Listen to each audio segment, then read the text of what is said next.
भारत में जो न्याय प्रक्रिया है वो कई चरणों से होता हुआ यहाँ तक है। हाँ, कुछ दिन पहले आप बताया कि भारत की न्याय प्रक्रिया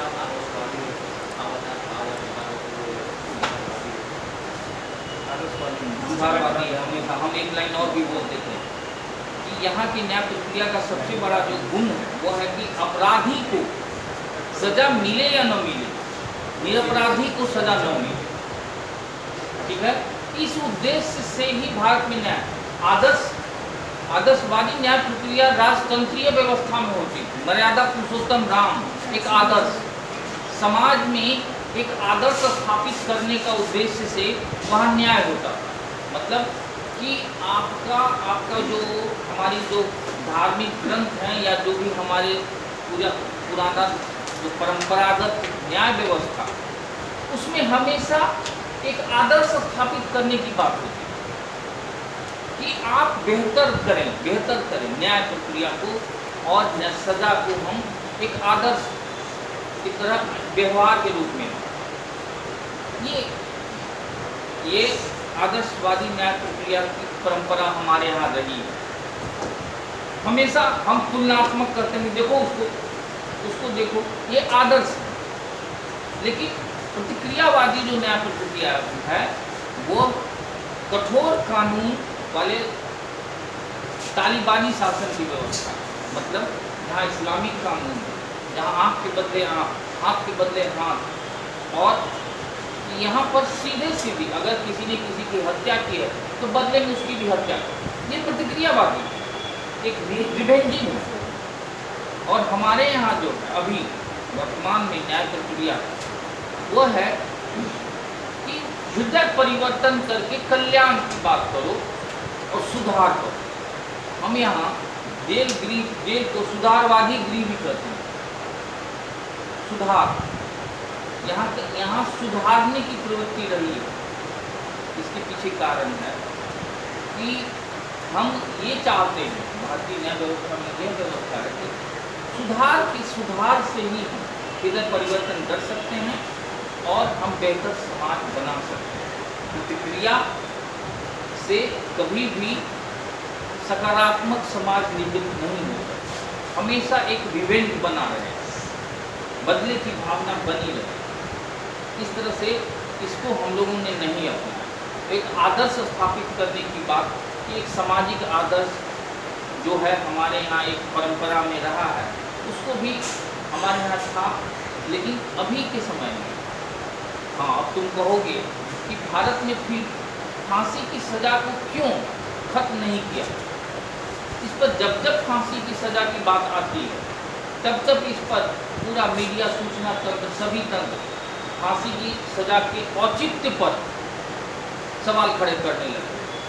इस पर कई तरह के वाद विवाद होते हैं कि भारत में अगर सुधारवादी मानवतावादी न्याय प्रक्रिया है तो फांसी कहाँ तक सही है। इस बात को लेकर हमेशा बात है। लेकिन इस पर जो मूल बात है कि फांसी की सज़ा जब भी किसी को दी जाती है भारत में, अभी रेयरेस्ट इन रेयर केस के लिए दी जाती है। रेयरेस्ट इन रेयर मतलब वह कि खास में अति खास को फांसी की सजा दी जाती है।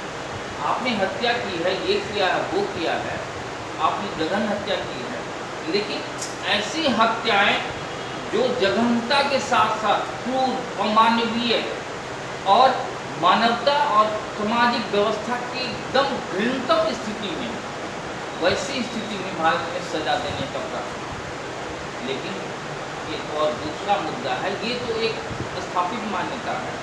भारतीय न्याय प्रणाली की जो व्यवस्था है ये पूंजीवाद का संरक्षक संस्थान है। पूंजीवाद ने अपने संरक्षण के लिए आधुनिक न्याय व्यवस्था की शुरुआत की, संवैधानिक संस्थाओं की शुरुआत की, विधायिका और भी कई ऐसे संस्थाएं बनाई जो पूंजीवाद मतलब आर्थिक महत्ता को बनाए रखे, उसको और अधिक मजबूत करे। तो जब जहाँ पूंजी और धन की बात होगी वहाँ एक पारदर्शी और आम आदमी को उपलब्धता का न्याय प्रक्रिया की उम्मीद कैसे कर सकते हैं। ये हमेशा से भारत में रहा है कि जिसके पास धन है, पैसा है, वह ही न्याय पा सकता है भारत में। ऐसी बात कही जाती है, लेकिन सच में ये मामला नहीं है। धन के द्वारा आप किसी चीज़ को प्रमोट कर सकते हैं, लेकिन निर्णायक भूमिका धन नहीं कर सकता। वह हमेशा से जो मान्य है उसको स्थापित होना नहीं। यह वैज्ञानिक दृष्टिकोण वाला समाज, और जब से हम देख रहे हैं कि भारत में सोशल साइट्स और स्थानीय मीडिया तंत्र हावी हो गया है, जनमानस को प्रभावित करने लगा, तो इसमें सच झूठ, गोदी मीडिया और तमाम तरह के पीठ पत्रकारिता और भी कई ऐसे सिस्टम आ गए हैं कि हर व्यक्ति को सच का पता ही नहीं चलता। आदमी इतना अधिक कंफ्यूज हो गया है कि सच क्या है इसका पता नहीं चलता। लेकिन इससे एक बात तो साफ होती है कि उस घटना का, उस मुद्दे का एक व्यापक दृष्टिकोण पैदा होता है, और जिसके पास जितनी क्षमता होती है उतना वह सच को पा सकता है। यही मामला है भारतीय न्याय प्रणाली का, यही दोष है। इसी तरह से हम जो आज बात करने वाले हैं वह है मानवाधिकार आयोग की स्थापना। राष्ट्रीय मानवाधिकार आयोग, यह मानवाधिकार की बात शुरुआत का, भारत में शुरुआत हुई वो अंतर्राष्ट्रीय प्रयासों के बाद, अंतर्राष्ट्रीय संधियों, अंतर्राष्ट्रीय मान्यताओं, अंतर्राष्ट्रीय घटनाओं से मानवाधिकार की बात शुरू होने लगी। वैसे लोकतंत्र की स्थापना भी मानवाधिकारों के साथ है। खासकर जब हम अमेरिकन क्रांति की बात करते हैं तो उसमें हम देखते हैं कि एक ही मामला था, स्वतंत्रता, समानता और बंधुत्व। इसमें प्रकृति की नैसर्गिक अधिकारों की बात, यानी कि प्रकृति ने जो मनुष्य को एक प्राकृतिक अधिकार दिए हैं, जीने का अधिकार, स्वतंत्रता का अधिकार, समानता का अधिकार और अपनी गरिमा की रक्षा का अधिकार, हमारे संविधान में वर्णित है। हमने मौलिक अधिकार और कई तरह के ऐसे कानूनी प्रावधान किए हैं कि हम उसके मनुष्य के मनुष्यता और तमाम चीज़ों की रक्षा की जा सके। फिर यह मानवाधिकार आयोग की जरूरत क्यों पड़ी? वास्तव में इसकी जरूरत का मूल कारण है कि जितने भी संवैधानिक संस्थाएं, लोकतांत्रिक संस्थाएं, वह अपने दायित्व से अलग होती जा रही है। पूंजी का इतना भी दबाव है इन संस्थानों पर कि यह मनुष्य के अधिकारों को कहीं न कहीं खारिज करती है। लगता है कि ये व्यवस्थित ढंग से नहीं चल रहा, और इस कारण से एक राष्ट्रीय मानवाधिकार आयोग की स्थापना की गई, और इसके यह एक संवैधानिक संस्था नहीं है, लेकिन यह एक संविधिक संस्था है। हम दोनों को याद रखना होगा, संवैधानिक संस्था क्या होता है और संविधिक संस्थाएं क्या होती है। संविधिक संस्था का मतलब जिसको सदन अपने बहुमत के आधार कोई चीज कानून बनाती है, उसको हम संविधिक करते हैं। ये संविधान नहीं है। संविधान में संशोधन या संविधान में कोई मामले को ऐड करने की बात नहीं है। यह संसद अपनी आवश्यकताओं की पूर्ति, राष्ट्रीय आवश्यकताओं को पूर्ति के लिए जो विधान बनाती है, जो एक तरह का कानून बनाती है, एक सुचारू व्यवस्थित संस्थाओं को चलाने के लिए, तो इसको हम संविधिक संस्था करते हैं। और हाँ, जब संविधान में संशोधन की बात आती है तो वो संवैधानिक व्यवस्था होती है, वो अलग मामला है। लेकिन मानवाधिकार आयोग जो यह एक संविधिक संस्था है, ये संसद के विधान द्वारा इसका निर्माण है। लेकिन इसके मामलों को जब हम और गौर से पढ़ेंगे तो मानवाधिकार आयोग आज वैश्विक स्थिति में बहुत जरूरी हो।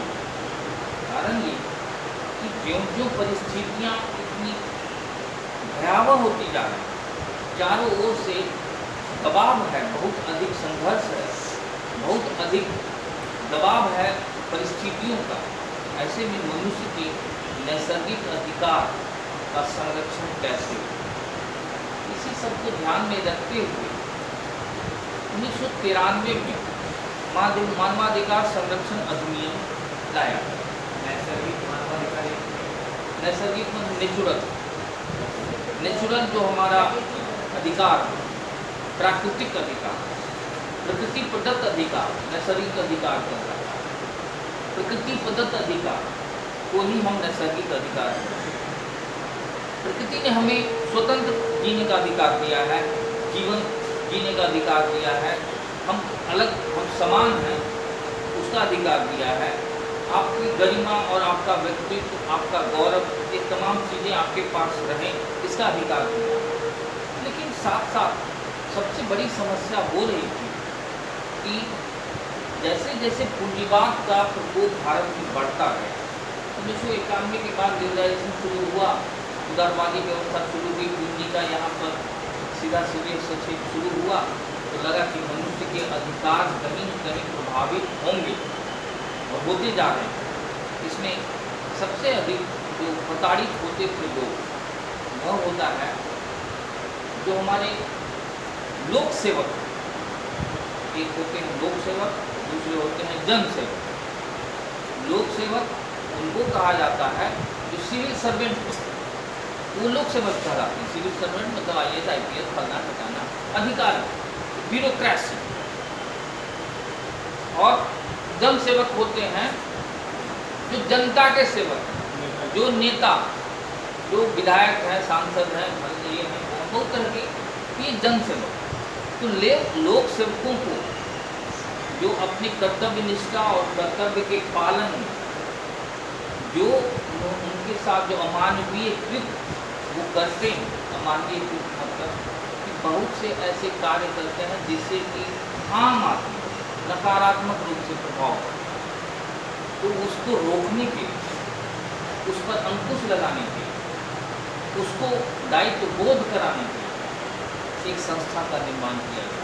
इसके अलावा जो हमारे न्यायिक प्रक्रिया है या विधायी प्रक्रिया है और तमाम क्षेत्रों में हो रहे कामों को, यह एक ऐसे संस्था की जरूरत थी जो अपने सारे कामों के केंद्र में मनुष्य के अधिकारों की बात करें।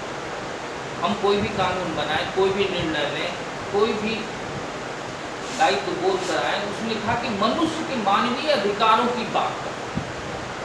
जैसे अगर पुलिस का कहीं अत्याचार हो रहा है, कहीं आंदोलन हो रहा है, कहीं बैठक हो रही है, कहीं कुछ हो रहा है और वो अमानवीय ढंग से उनके साथ व्यवहार कर रहे हैं, तो उसको तत्काल वहाँ पर उसको ऑब्स्ट्रक्ट करें।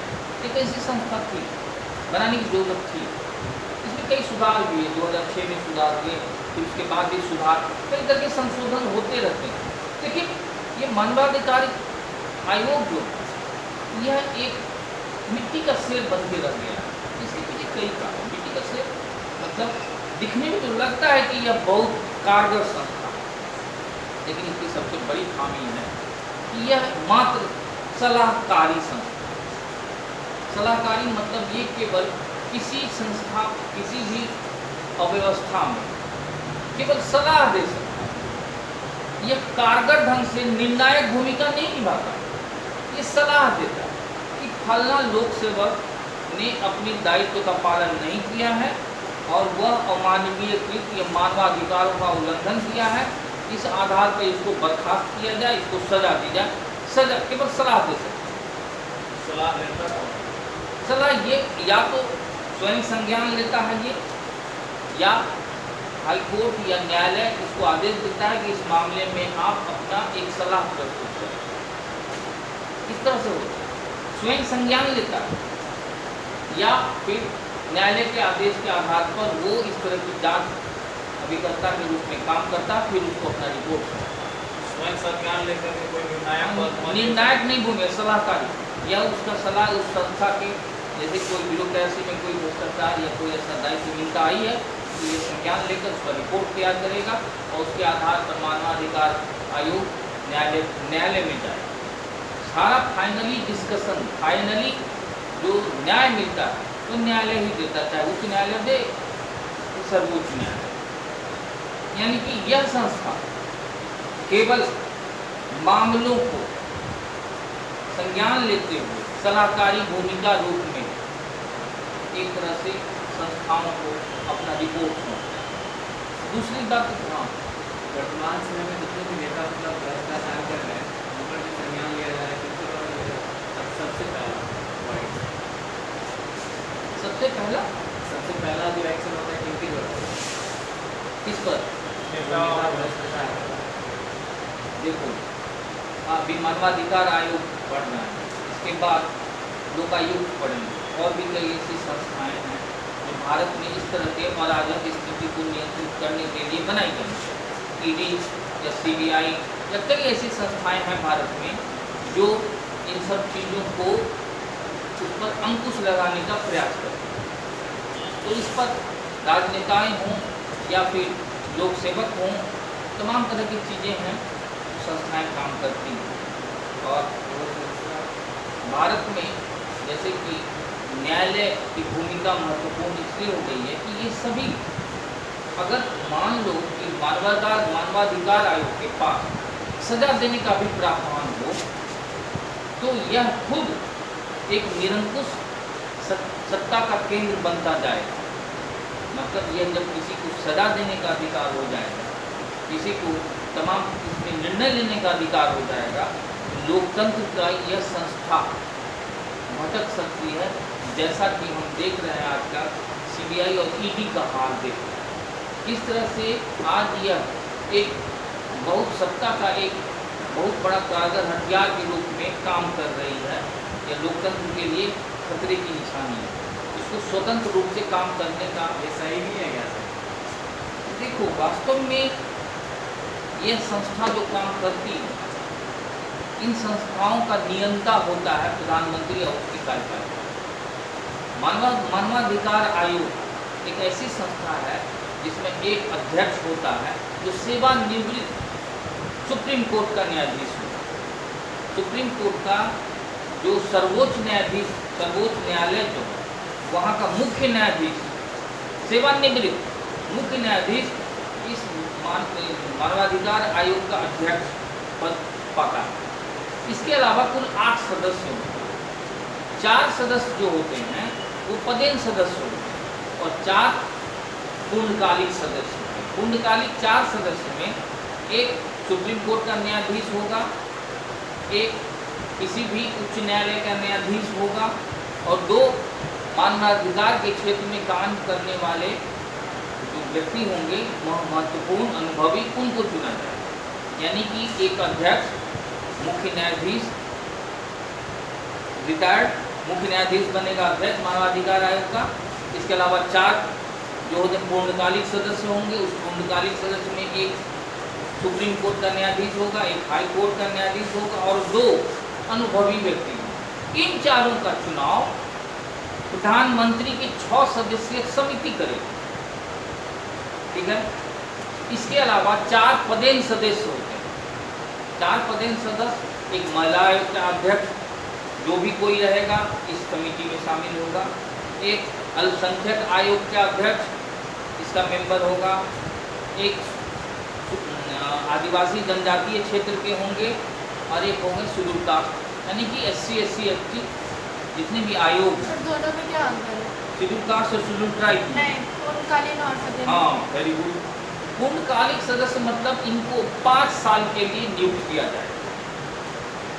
ये सदस्य पूर्णकालिक 70 वर्ष के हों, नहीं हों से अधिक, और 5 साल के लिए इस पूर्णकालिक सदस्य अपने पद पर प्रधानमंत्री उसकी 6 सदस्यीय समिति चुनेगी। लेकिन ये जो चार जो होंगे, जो पदेन सदस्य होंगे, महिला आयोग के, अल्पसंख्यक आयोग के, आदिवासी आयोग के, जनजातीय आयोग अध्यक्ष, ये चारों के अध्यक्ष जो होंगे ये बदलते रह सकते हैं। राष्ट्रपति इसको कभी भी बदल सकता है।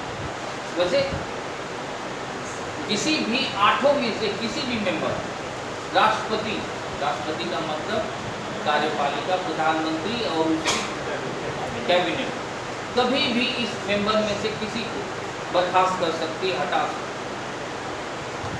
ठीक है, तो चारों परमानेंट हाँ। इसको हटा सकते हैं।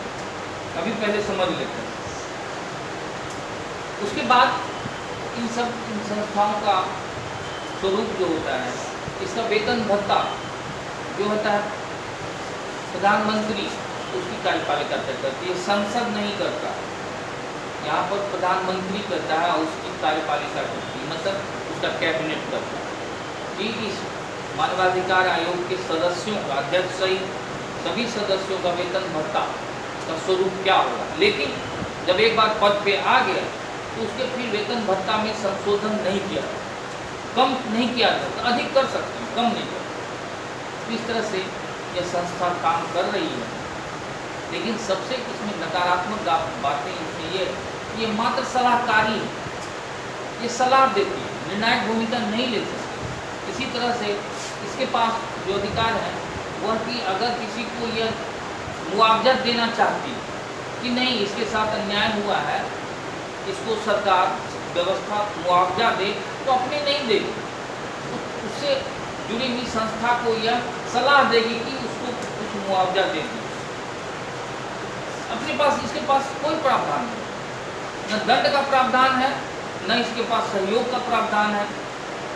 और दूसरी एक और महत्वपूर्ण बात यह है कि ये जो मानवाधिकार आयोग है, इस पर प्रधानमंत्री और उसकी व्यवस्था का सीधी पकड़, इसीलिए ये बहुत कारगर ढंग से काम नहीं कर, स्वतंत्र रूप से काम नहीं कर पा। और सबसे बड़ी बात यह, अगर कोई निर्णय सलाह देता भी तो इसको मानने के लिए बाध्यकारी नहीं। हाँ, अगर कहेंगे कि यह लोक सेवक भ्रष्ट है या इन्होंने अमानवीय काम किया है, उसकी जांच रिपोर्ट को वह जरूरी संस्था को भेजती है और कहती है कि यह जो लोक सेवक था उसके बारे में आप कोई कार्रवाई करें, उसको जेल दें, सजा दें, तो इस पर उस संस्था के नियंताओं पर निर्भर है कि वो क्या करते हैं।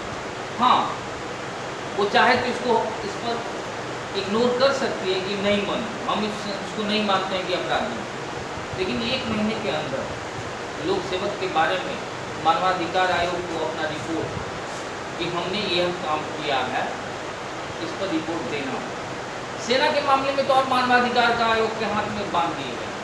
पहले तो बहुत ऐसे इसके अधिकार सीमित कर दिए गए, सेना के द्वारा जो काम किया जाता है उसको बहुत बांध दिया, वहाँ नहीं हस्तक्षेप कर सकते। अगर किसी जब मानवाधिकार का उल्लंघन किया है सेना ने, तो अगर इस संबंध में जांच रिपोर्ट मांगती है तो वो नहीं भी दे सकती, और देना भी चाहती है तो 3 महीने के बाद उसका मन है दे तो दे, नहीं तो नहीं। कोई बाध्यकारी नहीं कि आपको इस संबंध में अपना एक जवाब देना ही है। ये बाध्यकारी संस्था के रूप में काम नहीं करती। इसके पास वित्तीय आधार नहीं है। वित्तीय आधार का मतलब यह हमेशा मिशनरी सत्ता व्यवस्था के अनुदानों से यह अपना काम करे। तो जब ये खुद मांग चांग के काम कर रही है, इसके पास अधिकारियों की कोई व्यवस्था नहीं, बस ये राज्य सरकार से, केंद्र सरकार से किसी भी अधिकारी को सहायता के लिए मांगता कि हमको कुछ अधिकारी गण दीजिए, कुछ कर्मचारी दीजिए कि हम इस क्षेत्र में काम करें। क्यों है ये अधिकार, ये नहीं रहना चाहिए ना? अब मामला ये उठता है इस सब बात के बाद, जब ऐसी संस्था मानवाधिकार आयोग की व्यवस्था की गई जो बेकार की संस्था साबित हो, मतलब ये कि जब यह सलाहकारी है, कोई बाध्यकारी नहीं है, कोई इसके पास औजार नहीं है, कोई हथियार नहीं, कोई निर्णायक भूमिका नहीं है, अगर ये न्याय भी करती है, यह अर्ध संवैधानिक संस्था भी है, कुछ मामलों में न्याय भी करती है, लेकिन उस न्याय के विरुद्ध व्यक्ति, प्रभावित व्यक्ति हाईकोर्ट जाए, सुप्रीम कोर्ट जाए, जाता है, वहाँ स्थिति दूसरी है, इसका न्याय सब अधर में हो जाता है। हाँ, इसके कुछ क्षेत्रों में जैसे इसका सबसे बड़ा काम है यही विधान परिषद का काम, इसके पास अधिकार नाम की चीज़ बहुत अधिक नहीं, लेकिन यह उन मुद्दों को जिस मुद्दों को सरकार या तंत्र छिपाना चाहती है या उनको उजागर करने नहीं करना चाहती, ऐसे मुद्दों को मानवाधिकार आयोग मुख्य धारा में विषय बनाकर लोकतंत्र के उन राहों को बेहतर बनाती है जहां से हम इन सब चीज़ों को हम अवहेलना न कर सकें। मतलब कि मानवाधिकार आयोग मुद्दों को आम आदमी की जागरूकता तक, आम आदमी की चेतना तक सीधा सीधी पहुंचाने का काम करता है कि देखिए ये व्यवस्था हो रही है, जेलों की यह व्यवस्था है, यहाँ अमानवीय ढंग से सेलों में लोग रखा जाता है। मानवाधिकार रिपोर्ट देती है, सालाना रिपोर्ट इसको राज्य सरकार को और केंद्र सरकार को सालाना रिपोर्ट देना है कि आपने क्या क्या किया। लेकिन इसी में वो जेलों की अव्यवस्था के बारे में और लंबित पड़े मामलों के मतलब 15-10 साल से जेल में सड़ रहे हैं, उसके मामलों को कोई नहीं उठा रहा है, तो इस सब मामलों को वो उठाता है जो जिसके बारे में कोई कहीं नहीं सोच रहा है। आदिवासी जनजातीय क्षेत्र में जो बड़े बड़े बहुराष्ट्रीय कंपनियां और तमाम तरह के जो शोषण के कार्य कर रहे हैं, उनको ये मानवाधिकार आयोग अपने संज्ञान में लेकर उन सबों पर जांच रिपोर्ट या मीडिया तंत्र में अपनी रिपोर्ट को देता है। खासकर महिला आयोग और तमाम तरह के मानवाधिकार, यानी कि इसका मूल काम